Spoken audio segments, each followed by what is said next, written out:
Misalkan ayahnya waktu itu pejabat, ayah korupsi, dia tahu tuh dibelikan kebun. Nah, kebun itu yang diwariskan sekarang kepada dia. Jelas dia tahu bahwa harta itu adalah bersumber dari yang haram. Harta haram apabila dia sudah berpindah kepada ahli waris, maka harta itu baik bagi ahli waris.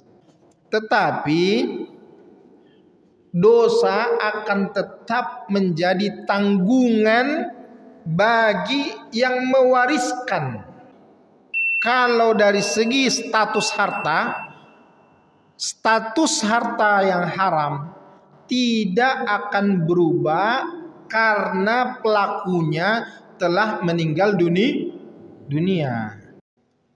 Si ahli waris, penerima waris, wajib mengembalikan harta itu kepada pemiliknya.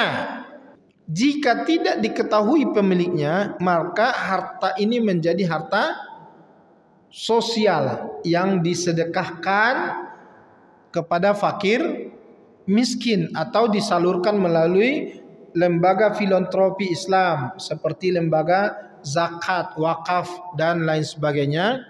Tapi tidak boleh diatasnamakan orang tua yang mewariskan kepada kita.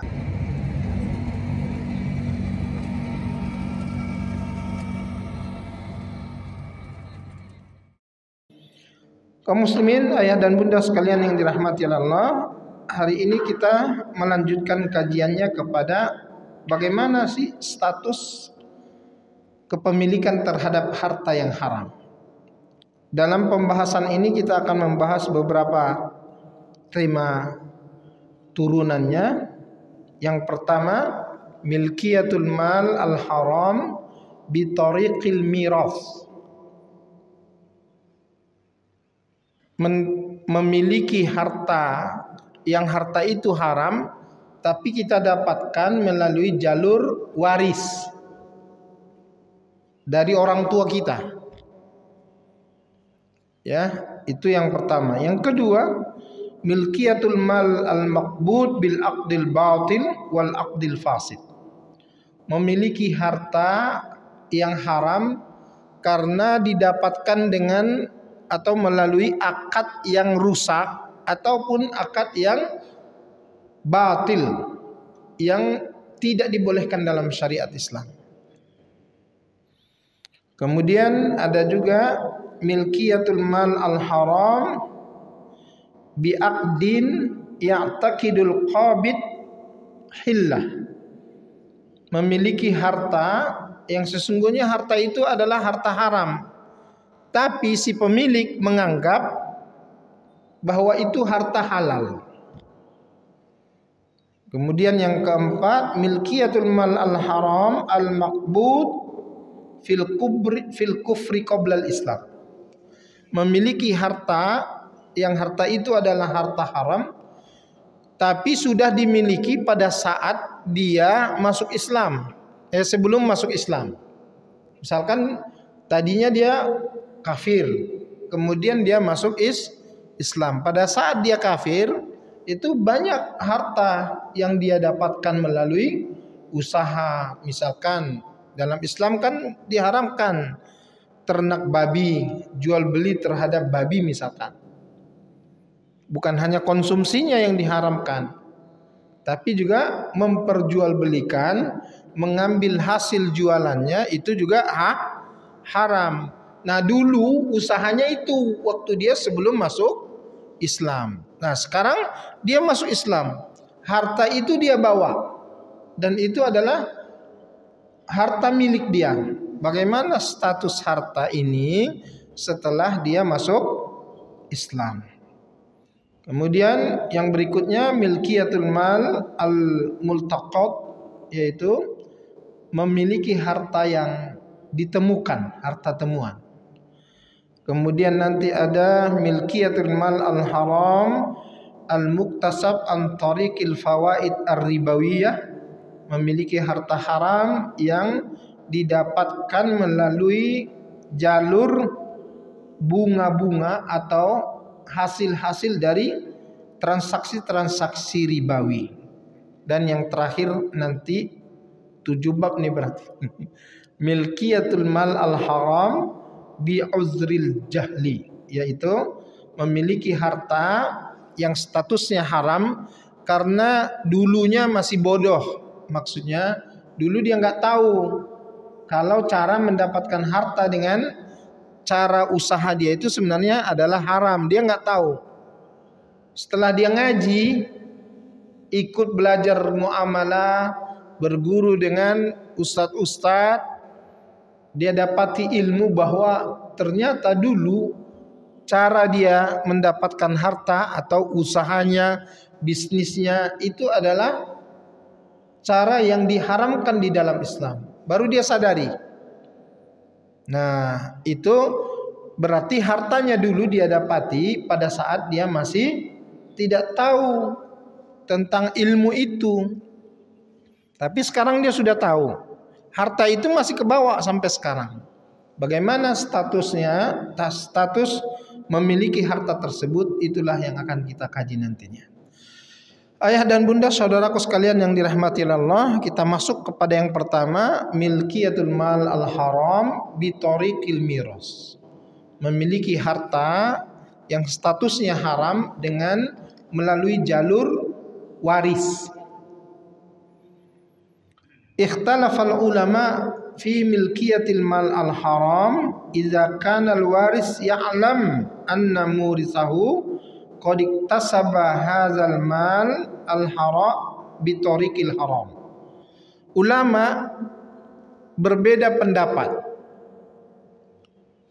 terhadap kepemilikan harta yang haram apabila si penerima waris tahu bahwa yang mewariskan kepada dia harta itu dulu mendapatkan harta itu dari cara yang haram.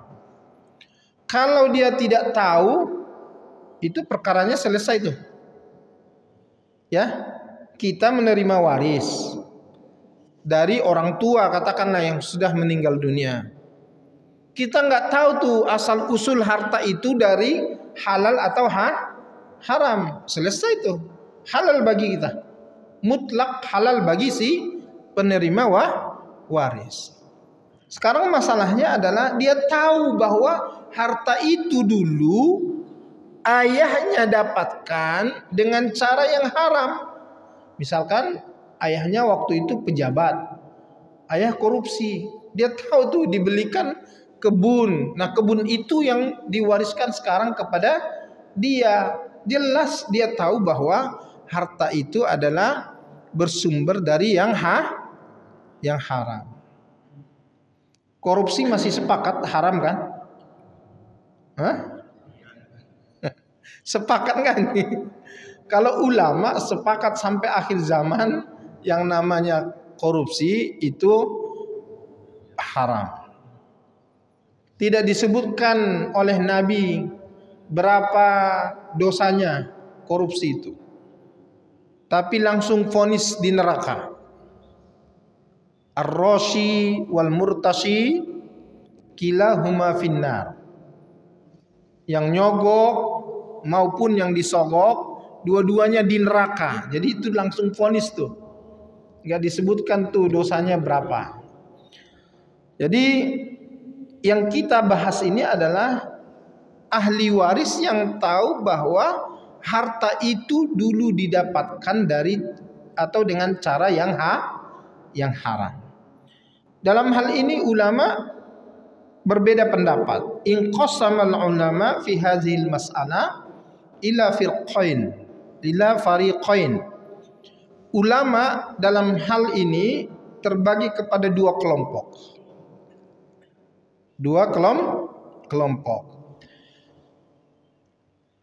Al-fariqul awal wa adillatuh. Kelompok yang pertama beserta dalil-dalilnya. Ini harus agak serius sedikit biar nggak salah nanti. Karena kalau salah ngambil dalilnya, oh kata ustadz tuh boleh gitu ya. Apa pendapat kelompok yang pertama? Yara annal mal al haram idzan taqala ilal waris bil miras fa innahu yatibu lahu.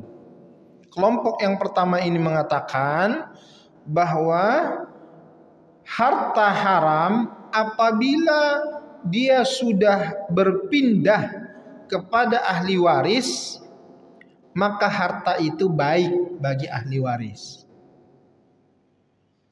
Wa yahillu lahu al-intifa'u bihi, halal bagi dia mengambil manfaat dari harta itu.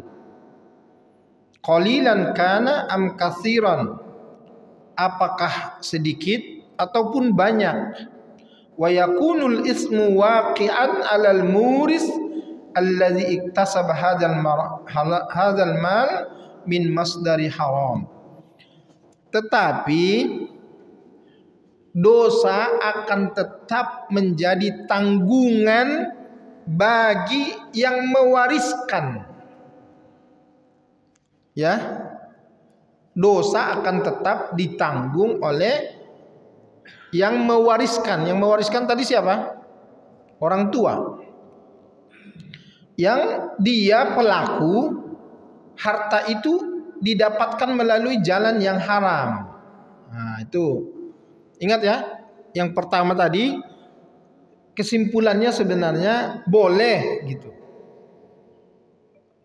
Bahkan berstatus baik bagi si penerima waris. Meskipun dia tahu tuh itu harta haram dulu.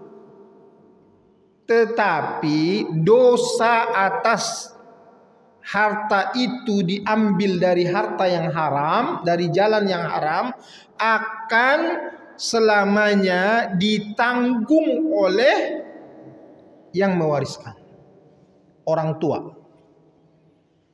Saya stop di situ dulu, saya tanya, kira-kira kalau kita penerima ahli warisnya, kita nikmati harta itu atau gimana? Baik nih sama kita nih, sama kita nih baik, boleh kita ambil manfaatnya. Tapi kita tahu nih bahwa ayah kita akan terus disiksa gara-gara nih harta nih. Gimana? Kita nikmati juga tuh harta? Nikmati atau tidak?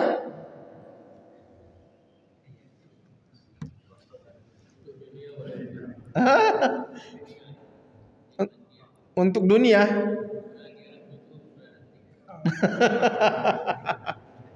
Allahu Akbar.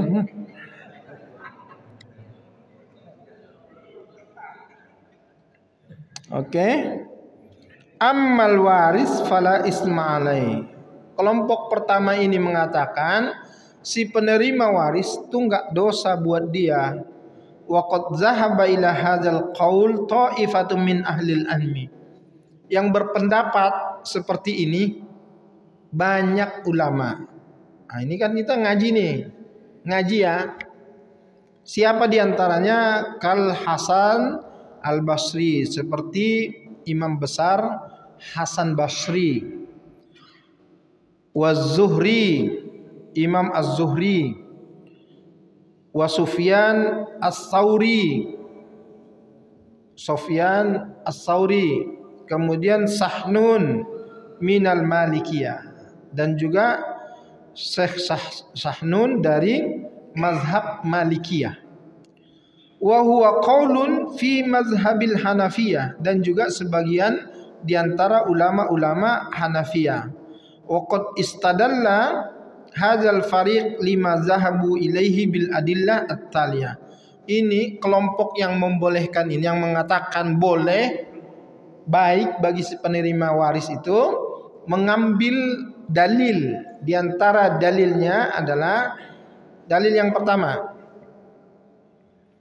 annal wizra la yakunu illa ala muqtarifil ismi wa muktasibil haram. Dalil pertamanya Bapak Ibu, ini argumentasi hukumnya nih, bahwa yang namanya dosa, tanggungan, hukuman perbuatan jahat atau perbuatan yang salah itu tidak akan dibebankan kecuali kepada pelakunya. Muktarifil ismi, pelaku dosa tersebut, wa muktasibil haram, dan orang yang melakukan perbuatan haram itu. Jadi yang dosa siapa? Orang tua apa anak? Ahli waris? Orang tua. Wal waris la alaqata lahu bil muras. Dan si penerima waris itu enggak ada hubungannya dengan yang diwariskan kepadanya. Alladzi iktasabal mal min tariqin haram fayatibu lahu hadzal mal li'annahu la taziru waziratun wizra ukhra. Ini dalilnya adalah dalil Al-Qur'an. Apa itu? Allah taziru waziratun wizra ukhra. Ini banyak ayatnya di dalam Al-Qur'an. Kalau enggak salah itu kurang lebih 4 atau 5 kali itu terulang. Ini potongan ayatnya. Allah taziru waziratun wizra ukhra. Tidaklah satu dosa dibebankan, ya, ditanggung oleh orang lain yang dia bukan pelaku dosa itu. Termasuk nih dalam hukum keluarga. Mohon maaf ya, dalam hukum keluarga, misalkan ada orang yang berbuat zina, melahirkan anak, iya kan? Dari hasil perzinahan itu, anak itu kemudian bisa dinisbatkan kepada ayah biologisnya atau tidak? Bisa jadi wali atau tidak? Tidak bisa jadi wali. Sepakat ulama tidak boleh ayah biologisnya itu sebagai wali kalau anak perempuan yang tadi itu sudah menikah. Gak boleh, wali hakim aja. Tapi banyak nggak terjadi di tengah-tengah masyarakat? Banyak atau enggak? Banyak. Sekarang masalahnya, apakah gara-gara orang tuanya dulu begitu, si anak ini akan mendapatkan perkara yang sama? Banyak di antara kaum muslim ini mikir anaknya itu nanti akan berzina juga gitu. Belum tentu. Anak itu kalau dididik dia dengan baik, tumbuh menjadi anak yang soleha, dia akan soleha. Apakah kemudian dosa orang tuanya dulu akan menjadi tanggungan dia? Tanggungan dia atau tidak? Tidak. Yang dikatakan itu, yang dikhawatirkan oleh para ulama kita terdahulu itu, statusnya saat dia sudah mau menikah, lantas ayah biologisnya mengambil peran sebagai wali atas dia, lantas dinikahkan oleh ayah biologisnya. Pernikahannya sah atau tidak? Sah atau tidak? Tidak. Kalau tidak sah, apa yang berlaku bagi dia dan suaminya? Nah itu, jadi bukan anak itu akan menjadi anak yang buruk, anak itu akan menjadi anak yang mengalami perkara yang sama dengan yang dilakukan oleh orang tuanya, tidak. Ya, iya, itu yang dikhawatirkan oleh para ulama, bukan karma seperti yang dipikirkan oleh orang-orang keyakinannya lainnya di luar Islam. Jadi bukan perkara karma berzina terus zina juga, tapi karena prosesnya itu tidak memenuhi rukun dalam pernikahannya, orang tua yang tadinya tidak punya hak sebagai wali tapi berperan sebagai wali, itulah yang menyebabkan status zinanya itu akan. Tapi anak itu kalau dia nggak tahu gimana? Sekali lagi, yang di atas ketidaktahuan itu ma'fu anhu, bagi dia itu tidak menjadi dosa. Tapi bagi orang tuanya kan tahu. Makanya kalau ada perkara seperti ini, orang tua harus sadari dia sudah bertaubat nih. Perkara itu sudah lama kan, sampai anaknya sudah mau menikah nih. Ya kan? Kan udah ibaratnya anaknya 24 tahun menikah, berarti perkara itu 25 tahun yang lalu. Sekarang dia sebenarnya sudah bertaubat. Tapi dia tahu, dia sadar dia sebenarnya tidak punya hak menjadi wali. Ya udah, serahkan kepada wali hakim. Nah, anak itu insya Allah masa depannya lebih baik. Jelas saya bunda?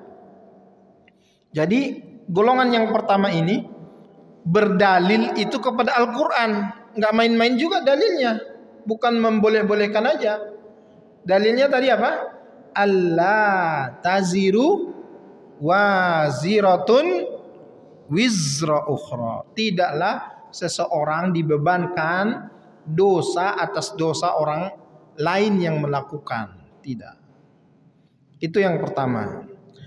Dalil yang kedua, wastadalla hadzal fariq bi anna Umar ibn Abdul Aziz radhiyallahu anhu lamma walla amral muslimin qama bi a'ta'il mal alladhi wajadahu fi baitil mal mimman kana qablahu min umara'il jur wa qad wada'ahu fi baitil mal ilal ulama wal fuqaha wa ghairihim mimman yastahiqqul ata.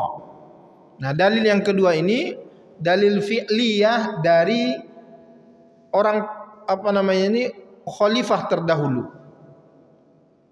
Nama khalifahnya itu adalah Umar bin Abdul Aziz. Salah seorang khalifah, pemimpin Islam yang paling sukses dicatat dalam sejarah. Memimpinnya kurang dari 2 tahun. Tetapi di masa Umar bin Abdul Aziz menjadi pemimpin, itu Baitul Mal ya, atau Bank Indonesianya gitu ya, gudang harta negara itu berlimpah harta. Termasuklah harta pendapatan yang dari hasil produktif ya, harta BUMN-nya, termasuk dari filantropi Islam, pendapatan harta negara dari harta-harta sosial seperti dana zakat, infak sedekah dan lain sebagainya. Apa yang terjadi?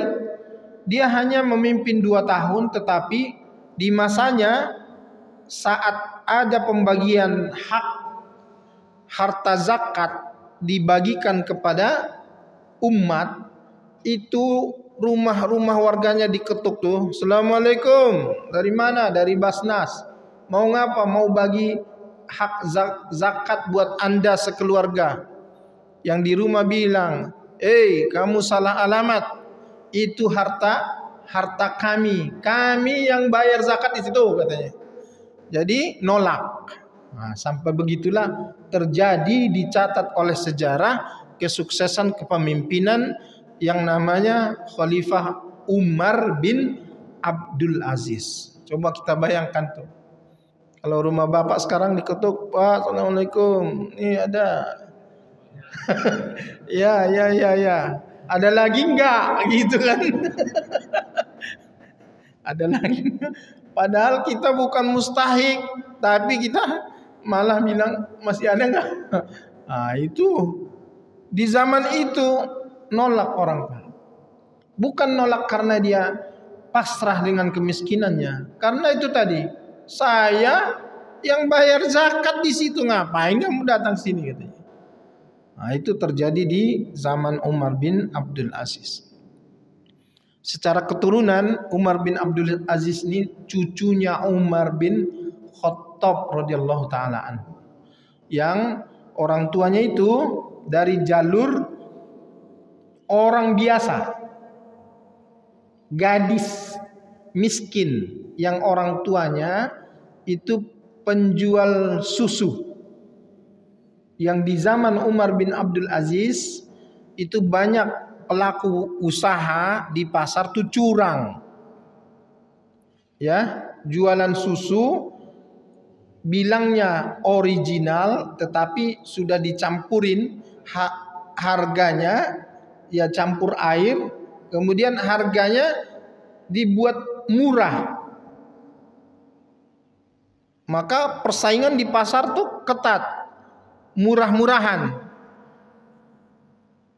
Mereka jual murah karena susunya sudah tidak original.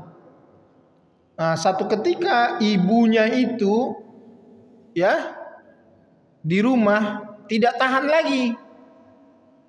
Karena hampir semua pedagang sudah begitu. Nah, dia berniat untuk besok kita campur aja lagi nih susu kita ini, kita jual juga dengan harga yang murah seperti yang dilakukan oleh para pedagang curang itu.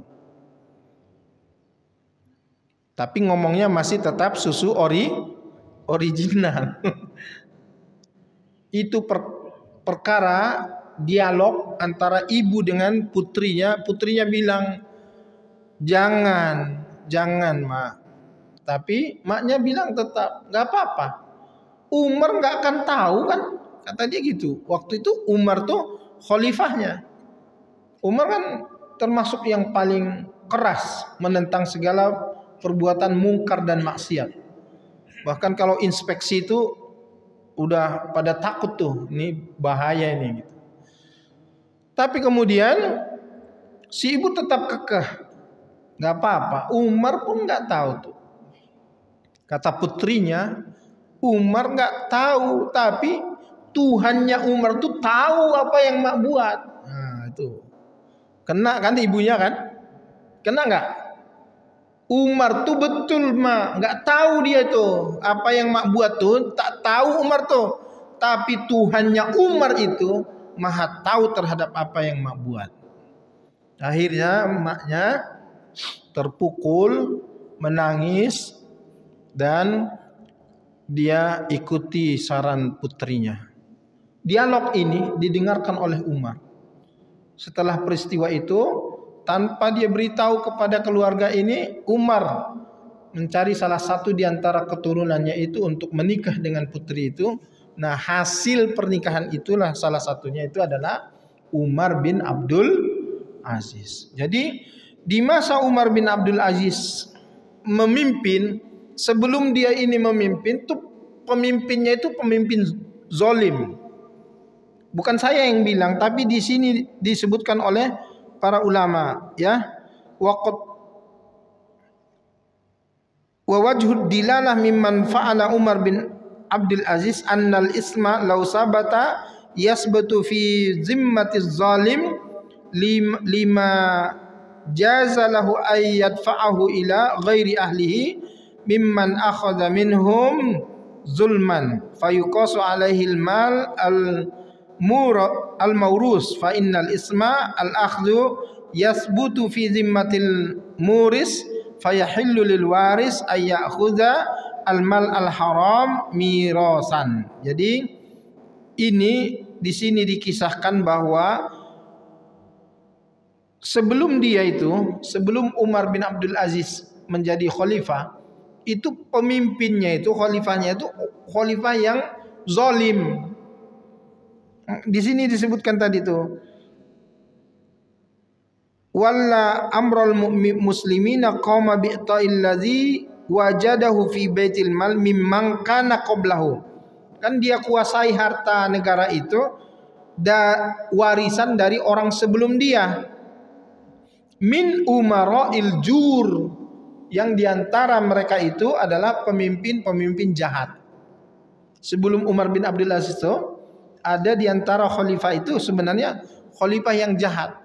Jahatnya itu diantaranya misalkan harta negara itu banyak terkumpul dari harta hasil malak rakyat.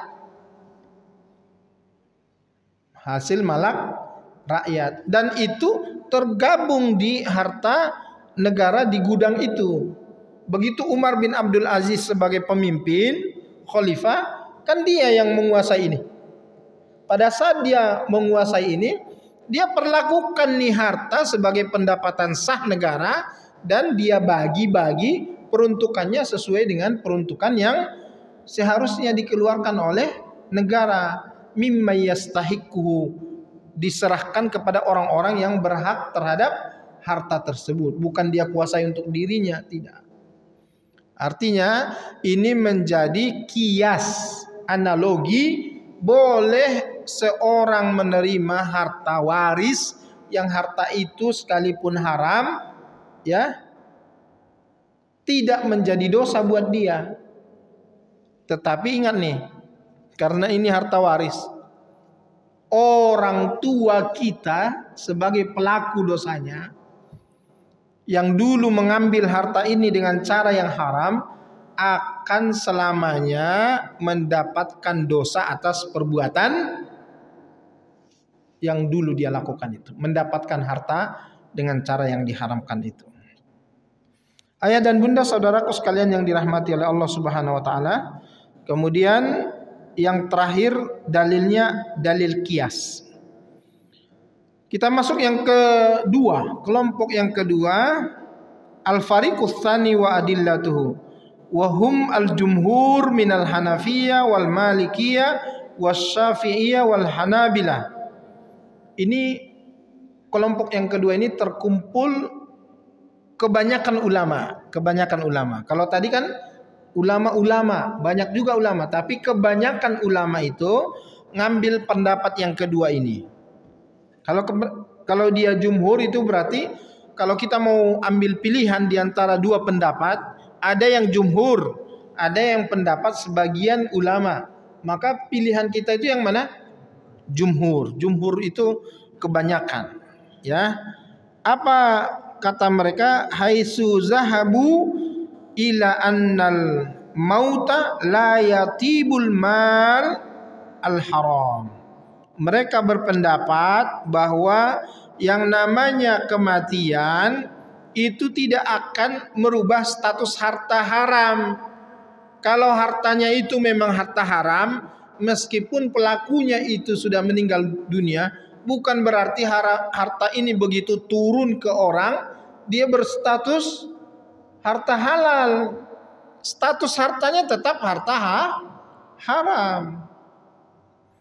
Masuk mana? Yang pertama, yang kedua? Dua-duanya masuk. Tetapi kalau dari segi status harta yang haram tidak akan berubah karena pelakunya telah meninggal dunia. Ini belum masuk kan? Masih 10 menit. Ya, kemudian bal wajib fihi ar-raddu ala malikihi in kana ma'rufan. Bahkan wajib bagi si penerima waris ar-raddu, kembalikan tuh harta kepada pemiliknya kalau kita tahu pemiliknya. Jelas nggak? Si ahli waris, penerima waris wajib mengembalikan harta itu kepada pemiliknya kalau dia tahu siapa pemiliknya. Kalau hasil korupsi tadi itu siapa pemiliknya, Bapak? Nggak tahu, Pak deh. Yo negara kan, hasil korupsi itu kan punya negara kan? Atau perusahaan misalkan. Ya udah, ahli waris pada saat dia terima tuh harta, dia kembalikan. Kan kalau dikembalikan, gugur nggak dosa orang tuanya? Gugur nggak dosa orang tuanya? Gugur dosa orang tuanya. Jadi kebaikan nggak bagi si anak? Amal soleh bagi si anak. Fa in lam yakun ma'rufan fal wajib fihi at-tasadduq bihi 'alal fuqara wal masakin. Tetapi kalau enggak tahu itu hartanya itu berasal dari mana, tapi dia tahunya itu harta haram, tapi dia enggak tahu pemiliknya itu, maka disedekahkan kepada fakir dan miskin. Atas nama orang tua atau atas nama siapa? Disedekahkan kepada fakir miskin atas nama orang yang punya, jangan atas nama orang tua, karena orang tua bukan pemilik itu. Ada dalam satu riwayat disebutkan bahwa sesiapa yang mendapatkan harta yang haram lalu dia sedekahkan, harta itu bukan bernilai sedekah buat dia pahala, tetapi dia bahkan berdosa atas sedekah harta yang sebenarnya bukan harta dia. Ya, sedekah berdosa. Kenapa? Karena kita sedekah bukan harta kita. Ada itu syarat harta yang disedekahkan itu, diantaranya adalah milkut tam. Kita harus punya status pemilik yang sah terhadap harta itu. Sama dengan transaksi jual beli. La tabi ma laysa indak. Jangan kau jual barang yang bukan barang kamu, yang tidak engkau miliki. Maka salah satu diantara syarat objek harta di dalam transaksi jual beli ayyakuna milkan taman, kepemilikannya sempurna terhadap barang tersebut. Bapak dan ibu saudaraku sekalian yang dirahmati oleh Allah. Wa qala Ibnu Rushd al-Jadd minal Malikiyah, di antara ulamanya itu ada Ibnu Rushd al-Jadd. Ibnu Rushd ini ulama besar, ada dua dia. Ini al-Jadd. Al-Jadd itu artinya kakek. Ada Ibnu Rushd al-Hafid. Nah, ini juga ulama besar yang punya kitab apa itu? Tentang perbedaan-perbedaan pendapat semua ulama mazhab. Itu Ibnu Rushd al-Hafid. Kalau ini Ibnu Rushd al-Jadd, dia mengatakan wa ammal miras fala yatibul mal al-haram, hadza huwa as-sahih alladhi yuwajjiha an-nazar. Ibnu Rushd dari Malikiyah mengatakan bahwa harta waris, harta dengan melalui jalur waris tidaklah akan merubah status haramnya harta yang didapatkan melalui jalan yang haram. Tidak membuat dia menjadi berubah status baik. Haram ya tetap dia status haram. Dan inilah pendapat yang sahih. Jadi penjelasannya sebenarnya masih banyak sekali. Tapi intinya kelompok kedua ini mengatakan status hartanya yang haram tidak pernah berubah status menjadi halal. Yang kedua adalah karena itu harta jelas haram, meskipun sudah beralih kepemilikan ke ahli waris, maka si ahli waris ini punya kewajiban untuk mengembalikan harta tersebut. Jika diketahui pemiliknya, dikembalikan kepada pemilik tersebut. Jika tidak diketahui pemiliknya, maka harta ini menjadi harta sosial yang disedekahkan kepada fakir miskin atau disalurkan melalui lembaga filantropi Islam seperti lembaga zakat, wakaf dan lain sebagainya. Tapi tidak boleh diatasnamakan orang tua yang mewariskan kepada kita, tetapi atas nama orang yang pemiliknya. Abdullah atau siapa namanya, kita samarkan hamba Allah.